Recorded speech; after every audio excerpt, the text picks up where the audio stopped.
I used to work for my best friend's parents' restaurant. I did deliveries for them and would sometimes help clean tables or whatever too. The job in itself was fine, but it felt very uncomfortable to have my friend's parents as my boss.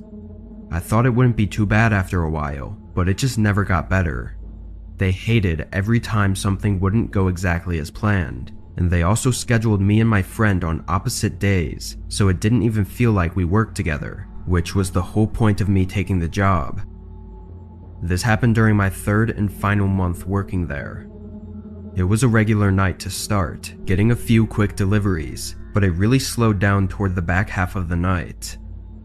My friend's dad hated it when it was slow, because I'd be standing around waiting for orders, and he'd always be grumpy about it, even though it wasn't my fault. Around 8:30, which was an hour since my last delivery, and 30 minutes until the end of my shift, he picked up a phone call, and I overheard him say that we could deliver. Afterwards, he made the food and handed me the bag to deliver, but when I searched the address up, it was 40 minutes away. Of course I complained, because by then my shift was over in 15 minutes, and this delivery would take nearly an hour and a half, but he didn't care. I could tell he was just upset about me waiting around, which again was not my fault, but after a brief argument, I did as he said. 40 minutes was pretty far away for our small town, so I had no idea where this address was. By the time I was 2 minutes away, it was just before 10 p.m. There were no houses nearby from what I could see until the last minute of the drive when it had me turn down a small street that led to a row of maybe 6 houses. They all looked old and outdated, and they were the only houses I'd seen in the last 5 minutes of driving. I slowly passed by each house and looked at their numbers until I found the right one. Then I parked on the street right next to the driveway. I'm not gonna lie, this place gave me some spooky vibes. It was so far from everything, and the houses themselves were just old and creepy. I got out and brought the bag up to the doorstep, then rang the doorbell.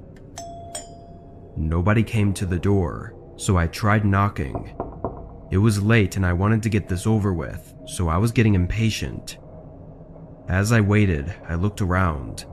The street had no cars on it or in any of the driveways, and none of the actual lights were on inside any of the houses. I carried the bag back to my car and called the customer's cell. They didn't pick up, so I just sat in my car and tried to think of what to do next. They hadn't paid for the food yet, so I couldn't just leave it on their doorstep. Then I saw a light move around inside the house. I got out and saw the light move through the downstairs windows and over to the front door. Then it turned off. A second later, the door opened. There was a young man, early 20s, standing in the doorway holding a large flashlight in one hand and a grocery bag in the other. I walked up and asked if he had ordered the food. He nodded and apologized for taking so long to answer the door. I said it was alright and tried to hand him the bag, but he just held up both of his hands to show me they were full, then asked if I'd kindly put the food on the kitchen table for him. I wasn't sure if he was joking or not at first, because he easily could have just put the flashlight or grocery bag down for a second, but then I realized he was serious. I peeked around him, and from the short entryway, I could tell that there was something off about this place. It was dusty all over, and it looked empty. Once I saw that and thought about the flashlight being used instead of the regular house lights, I was almost sure that this place was a vacant house. The man was still looking at me and waiting for a response. "Sorry, I'm actually in a rush. If you could just pay really quick, then I'll leave the bag right here on your porch." He didn't like that answer, and he showed it with his face. He set down the grocery bag and took one step out of the doorway and onto the porch. I backed up so as to not be too close to him. There was something in his eyes that told me he was about to do something, and I wasn't going to wait for whatever that was to happen. I dropped the bag and sprinted for my car, driving away as the man watched me intently from the porch.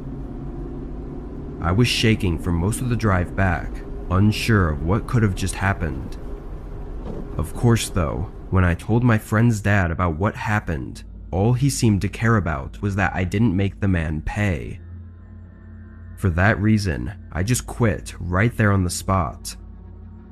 I knew my friend would be upset, but I'd had enough of his parents being dicks to me for doing nothing wrong. After that, I was pretty heated and was thinking more about that than I was about the man who lured me to a vacant house and likely tried to rob me, or even worse. Being so distracted, I never called the police, not until it was too late anyway. Thankfully, I wasn't dumb enough to go inside the house though, because if I had, I probably never would have returned from that delivery.